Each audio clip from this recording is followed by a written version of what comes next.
তিনটি জিনিস এমন রয়েছে যাদের দিকে তাকাইলেই আল্লাহ পাক সওয়াবের ঘোষণা দিয়েছেন। আপনার আমল করার দরকার নাই, শুধু সুনজরে তাদের দিকে তাকাবেন।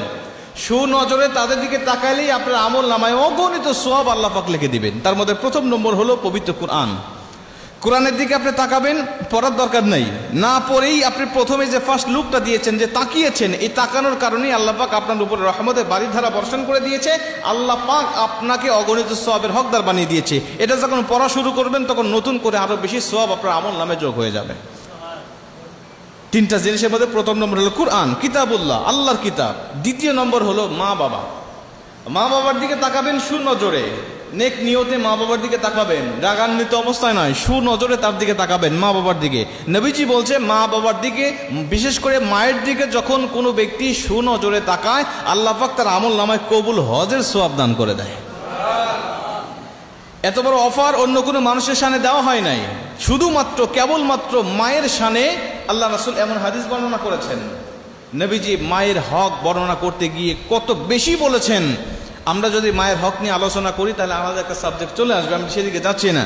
তাহলে তিনটা জিনিসের দিকে তাকালে সওয়াব হয়। তার মধ্যে প্রথম নম্বর হলো কিতাবুল্লাহ, আল্লাহর কিতাব। দুই নম্বর হলো মা বাবার দিকে তাকাইলে সওয়াব হয়। তিন নম্বরে নবীজি বলছেন খানায় কাবার দিকে, আল্লাহর ঘরের দিকে যখন কোনো মানুষ নেক নিয়তে তাকায়, আল্লাহ পাক সঙ্গে সঙ্গে তার উপরে কমপক্ষে 20টা রহমত তার উপরে নাজিল করে দেয়। 20টা রহমত তার উপরে নাজিল হয়ে যায়। আল্লাহ পাক অগণিত সওয়াবের অধিকারী, হকদার তাকে বানায় দেয়। ওই চোখ কত ধন্য যেই চোখ সরাসরি খানায় কাবা দেখেছে। ওই চোখ কত ধন্য যেই চোখ সরাসরি আল্লাহর ঘরকে দেখেছে, আল্লাহর ঘর তাওয়াফ করেছে, নবীজির রওজা মোবারক জিয়ারত করেছে। তার থেকে ধন্য ব্যক্তি আর কি হতে পারে? খানায় কাবার দিকে তাকাইলে এত সওয়াব কেন? খানায় কাবাকে আল্লাহ পাক এত মর্যাদাপূর্ণ কেন করলেন? কারণ এটা আল্লাহর ঘর। নবীজি বলছেন যখন কোনো ব্যক্তিকে কবরে রাখা হয়, কবরে রাখার পরে ওর নজরটা যদি থাকে খানায় কাবার দিকে, অর্থাৎ কেবলা দিকে, আল্লাহ পাক তার কবরের আযাবও মাফ করে দেয়। এখন বলতে পারেন হুজুর আমাদের সমাজে তো অনেক মানুষ মারা যায়, সবার মুখটা কেবলা দিকে আমরা করে রাখি। বেনামাজি মারা গেলেও খানায় কাবার দিকে মুখ থাকে, সুদখোর মারা গেলেও খানায় কাবার দিকে মুখ থাকে। যারা ইসলামকে অস্বীকার করেছে, ইসলামের মধ্যে ছিল, বাবা মুসলিম দাদা মুসলিম ছিল, কিন্তু ইসলামের ছিটে ফোঁটা তার মধ্যে ছিল না, এবং কাফের হওয়ার যে শর্তগুলো আছিল সেই শর্তগুলো তার মধ্যে ছিল, কুফরি করেছে, শিরকি করেছে, এই ব্যক্তি মারা যাওয়ার পরেও তো তার মুখটা খানায় কাবার দিকে থাকে।